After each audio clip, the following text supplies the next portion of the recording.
This show is all about interviewing interesting people and learning, and you are going to love this episode. This is for young people, for old people, for the entire family. Cole, the deaf dog, and his owner, Chris Hanna, also handler, they're inspiring people all around the world, and that is why I wanted them to come on the show.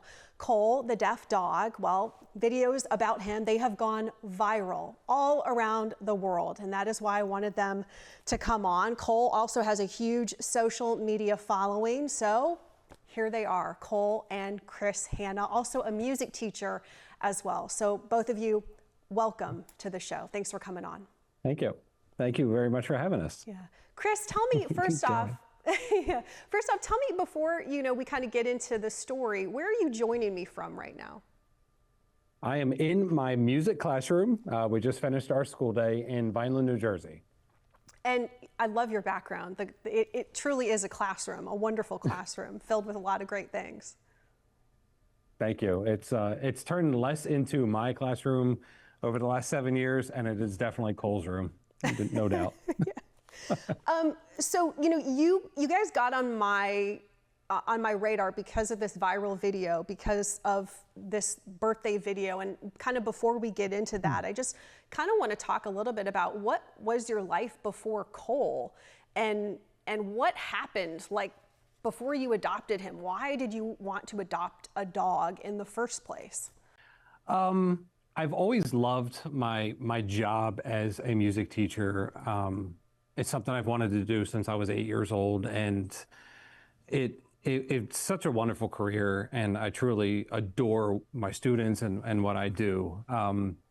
But life took a very interesting turn on April 4th, 2017. I was just at a period of my life where I wanted to adopt my first rescue dog. I wanted to bring that joy in my life. I wanted, a puppy just has a way of bringing something out in someone. And the rest is kind of history after that first time logging on the website. Yeah. And so did you have a dog before Cole? I kind of inherited in a roundabout way my brother and my niece's pug, Mimi. She was very old. I think Mimi at the time was 14 or 15 when I got Cole. But I never had that like crazy bond with Mimi. Like, I loved her. Don't get me wrong. She was a silly girl, but I've always longed to have that very special relationship with a dog, and I'd never had that before until Cole. And so when you logged onto the website, when you go into the South Jersey shelter, did you have something in mind? Because I feel like when someone goes into a shelter, you do have something in mind. You're looking for maybe a breed, or you're looking for a big dog, a little dog. Something is going to kind of maybe click, or you have something in mind. I didn't go in with any sort of expectations whatsoever. Literally the first dog that popped up under the adoptable dogs section was Harry Potter, and it was this adorable American Bulldog Pit Bull mix, and it said the word special needs next to it, and I was immediately drawn to it.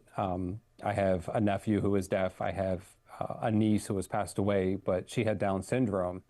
So those two words have always meant something very special to me. So I was very intrigued, and he's literally the first and the only puppy that I looked at on the website that day. Wow. And you mentioned, Kevin, your nephew, I know that you have mentioned that was a very important kind of part too. And so you found out that Cole, I guess it was Harry Potter at the time, that Harry Potter, and obviously, you typically change the name, the rescue dog when you get home, but what did you learn about the dog that was deaf, and then kind of how did that, spark your interest? To be honest with you, I never even considered the thought of a deaf dog. I know there's dogs with disabilities, and I knew in the back of my mind, yes, there are dogs that are deaf, and it just never really clicked to me until I saw his photo and it said that he was deaf. And that's because of my relationship with my nephew. And when I saw that, it just kind of, something inside of me was like, this is kind of meant to be. So the next day we went to the shelter, and I called in some favors so I can meet him right away. And my principal actually let me leave school about 35 minutes early so I can get to the shelter before they close. And they opened up the waiting room doors, and he came running in and just leapt into my arms. And my now wife captured the photo, and it was just incredible. And it seems like it was yesterday that it happened. Yeah.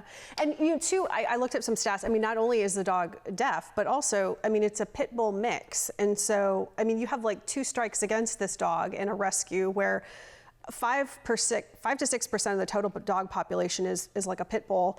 22% are in North American shelters, and pit bulls account for approximately 40% of the dogs that are euthanized in shelters today. So, I mean, the odds are really kind of stacked against some of these dogs, let alone a deaf pit bull mix. So, you know, I mean, adopting this dog is really remarkable. But then what it has become is like, I don't think you could write like a better Hollywood story. Do you?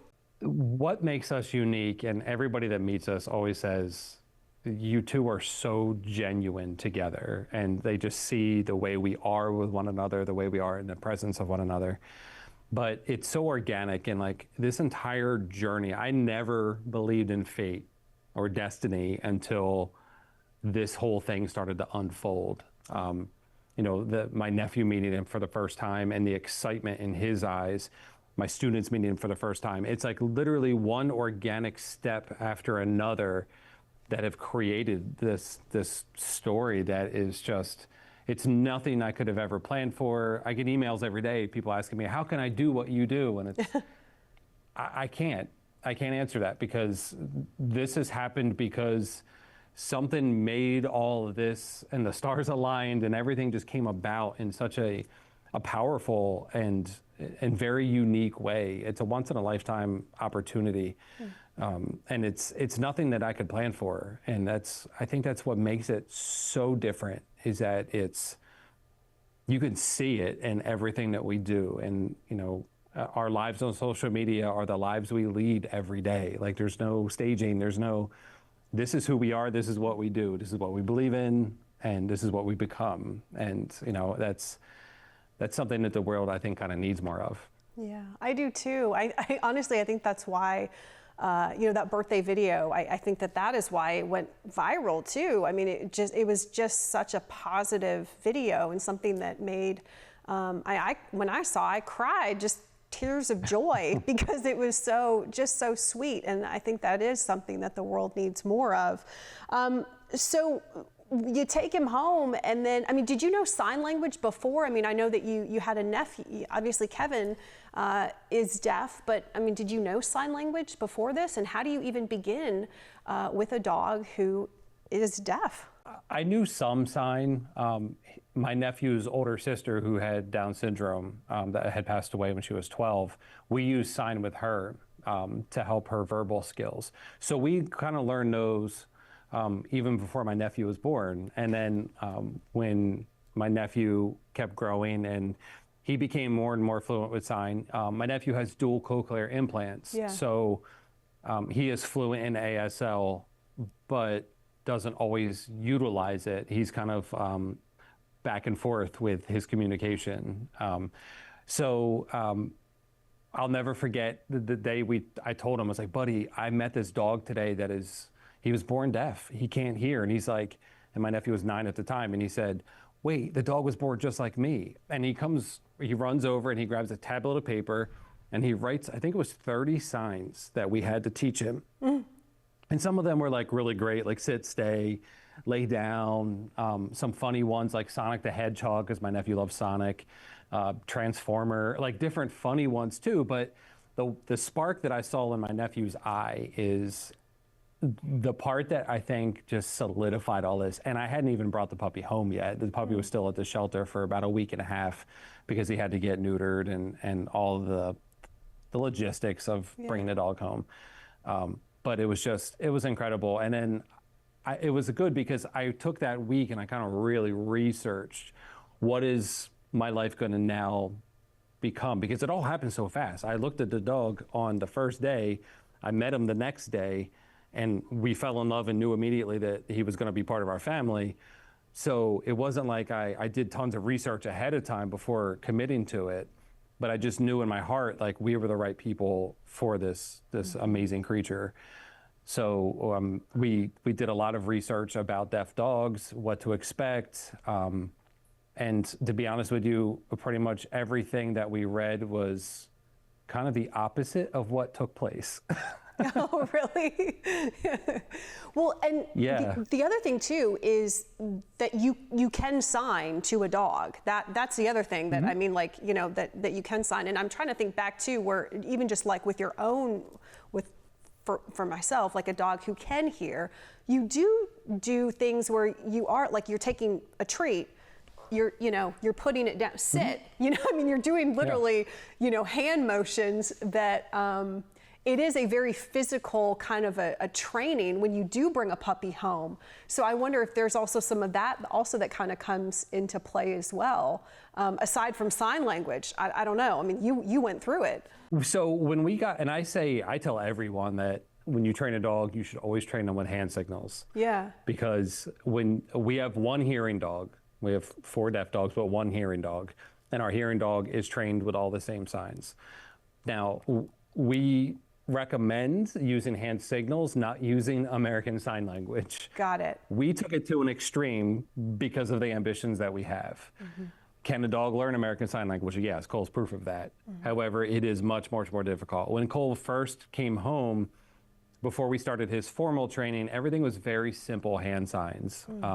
Sit was a fist, and trying to get him to learn how to lay down was just like flat hands pointing to the ground. So everything was very, very simple. But then as he matured and as we started to see that training between the two of us and that bond was so tight, we started transferring into American Sign Language. And that's when you see the light bulb go off in his head. And I think I loved it so much because I was learning while he was learning. Yeah. So it was such a team process. Yeah. Just kind of talk about, when did Cole become a therapy dog at Dr. Menny's Elementary, where you are a music teacher? Because obviously that is going to be a process. You can't just take a dog from a shelter into a school who's going to be safe with children and who's going to be comfortable in the classroom. Right after I adopted Cole, the day I could pick him up, my principal actually said, you can leave school early to get to the shelter before they close to pick him up, but you have to bring him right back here so we can all meet him. Wow. So in that week between me picking him up, me adopting him and me picking him up, I had him on my smartboard behind me, and it was my screensaver. So the kids were very familiar with him. They started asking really incredible questions about disabilities and stuff. So when he came in, we walked in and the whole lobby was full of students and teachers who just could not wait to meet this little dog. Wow.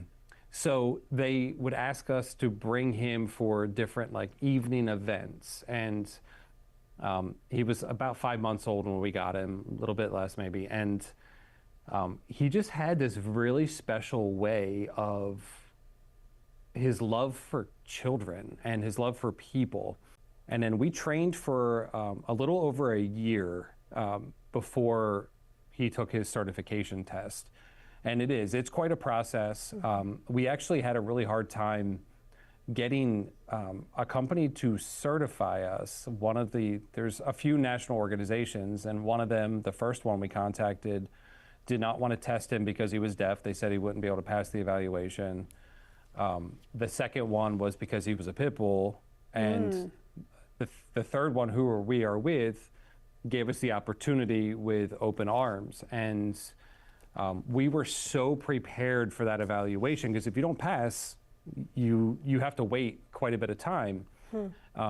And we were so prepared for that evaluation, and he had to do it twice because my wife is also a handler. So he had to take the same evaluation 2 different times, and he just nailed it. And even the evaluator was just jaw dropped. It was like, this dog is incredible. So, it kind of just, it solidified, those people that doubted us, or those companies that wouldn't test us just because of the type of dog that he is or the fact that he's born without hearing.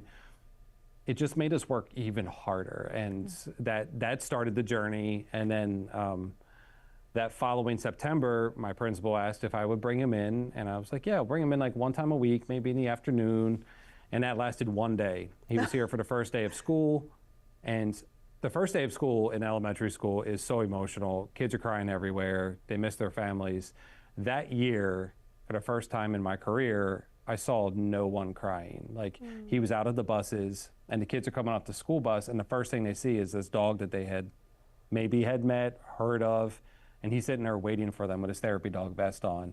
And these kids are pouring off the bus, and the smiles on their faces. And my principal said, yeah, this has to happen every day. So that's how he started his career and his residency here at Mennies Elementary School. Yeah, I know, and I've seen videos of him riding the bus with students and comforting students and helping students who might have a disability at the school. And I love this line, and it's so true, but teaching students that, you know, your disability is not your inability, it is your superpower.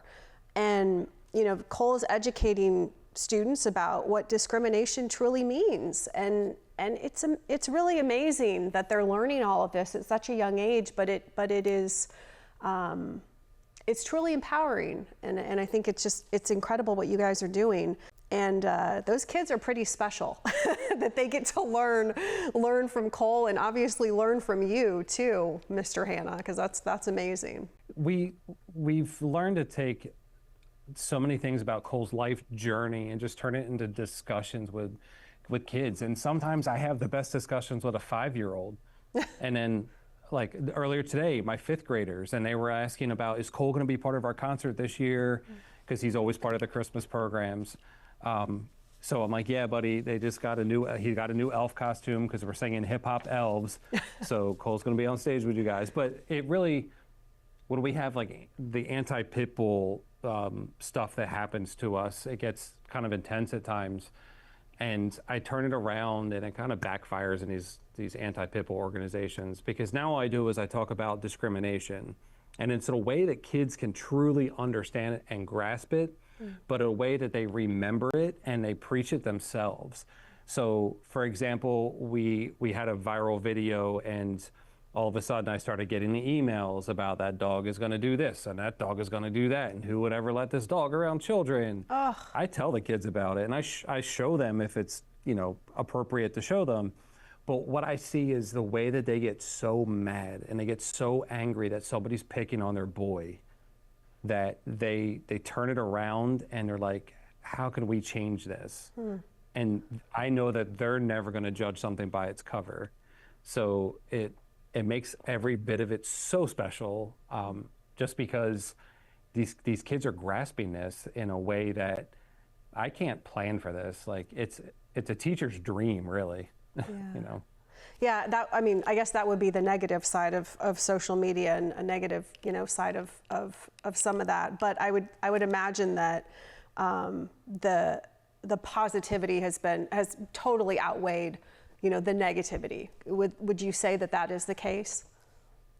For the way that our social media has just like skyrocketed, yeah, it is 99.9% love and positivity. Good. And the support that we receive is just unbelievable. Yeah, I was gonna say, and so now, you know, the birthday video, reaction to that birthday video, I mean, oh my gosh. And you know, Cole just like falling asleep in the chair as kids are singing to him, and he's, you know, getting wheeled around, and I mean, oh, it just melted your heart. And it was just kind of like another day for him, you know? It really is. And some people are like, oh, the comments get interesting, and, you know, that dog doesn't understand what's going on. And I said, that dog is completely aware of what is going on. And he's also 9, because if he didn't want to be there, yeah, he's 9. Yeah, I mean, he would not be sitting there if he did not want to be in there at that moment. Like, he would gladly get up and leave his chair. But that dog is completely aware that he is getting essentially worshipped by 570 some children. And all the staff, like, he knows what's going on, and he is very well aware of it. but it is, we've done the school birthday celebration every year, even during the pandemic. Wow. We did, and we were home virtually learning. We had the only time that we had like 500 and some kids logged into Zoom at the same time was Cole's Wow. birthday. Yeah, and he, by the way, too, he was the ASPCA Dog of the Year in 2023 out of the entire country. And also, I wanted to mention, too, that you started Team Cole Project. So kind of just tell folks, what is that, and what are you hoping to accomplish moving forward? So when we first started our social media presence, we wanted to put a name to it, because it's not just about a dog, it's about a movement of acceptance and special needs awareness in a way that is going to change people's perceptions. So then in 2022, 2023, we decided to start our own 501c3 nonprofit called the Cole the Deaf Dog and Friends Foundation. We raise money to give scholarships for special education students that are moving on to secondary education. Those students so often don't have the opportunity to apply for a scholarship. And just this weekend, we were doing an event locally, and the whole family of this one boy came up, and the father said, "Oh, do you remember us?" And I said, "Yeah, absolutely." And it was because of our scholarship that he decided to try going to college. Wow. And he's now finished community college and moving on to a 4-year school. And the father was sitting there with tears in his eyes saying it was because of the motivation of this scholarship. So that just motivates us more to do more of it. And it helps us. We travel to schools all over the East Coast doing programs and school assembly programs about Cole's life journey in a really fun and exciting way to spread our message in a way that kids just from elementary school through colleges, in a way that kids just grasp it. So that foundation kind of helps that, and helps our traveling and the stuff that we need to do for spreading this message. And then we do a lot of veteran enrichment work, so it's a multifaceted foundation that we hope continues to grow. That's awesome. And then you also have you have Cece and Alice. Tell me about those two dogs. So we actually have 3 as well. Wow. We have Cece that we adopted. She was 8 weeks old. We knew she was born deaf she was about 5 weeks old. We were friends with the foster. She came from Tennessee. So we brought her home at 8 weeks. Incredibly smart, intelligent dog. Part Australian Shepherd and mostly Pit Bull. So she's got that Pit Bull love and that Australian Shepherd drive. Mm-hmm. So her personality is just so silly and so goofy. Alice came to us from southern Florida. She was born with one eye, is deaf, and has a cleft palate. So wow. She has a split nose. Such a doll. She has worked with countless children with clefts that have had cleft surgeries themselves. Yeah. She has been such a rock. And then just over a year ago, we adopted Sullivan, who is deaf and blind. He got his certification as a therapy dog in August, and that is unheard of. Deaf-blind dogs getting certified. It's very, very rare. But he is a Pit Bull as well. But Sullivan he's only 26 pounds. He looks so big in pictures, but he is literally like this big. He was born with the dwarfism gene. So he is the same combination of dogs as Cole, but he's only 26 pounds. Wow. So my former student that's a little person, yeah, that she fell in love with that idea of Sullivan. And, it's his personality is so interesting, and his disabilities, the kids are learning so much from him, because when he comes to school, they are just enamored with the way that he navigates the world, and he can't see and can't hear. So we do projects now where we put headphones and blindfolds on, and we try to live in Sullivan's world for a half an hour during music class. Wow. And the compassion they're learning from him. So each dog's personality is very uniquely different. Cole is the OG. Cole is call him like the Godfather. He is everybody's boy. But each one of the other dogs, they have their role, and they give him a little bit of time off, and it's helping our program sustain itself for years and years to come. Yeah, and it will continue. And Chris, real quick, before we go, where can people find you on social? You can visit our website, www.colethedeafdog.com, or TikTok, we are at Deaf Cole, and Instagram, Facebook, we are Cole the Deaf Dog. Okay. All right. Chris, thank you so much. And Cole, thank you so much for joining us today. We really appreciate it. And thank you for watching this episode of The Curious Bee with Ellen McNamara. More episodes up right now on Fox Local.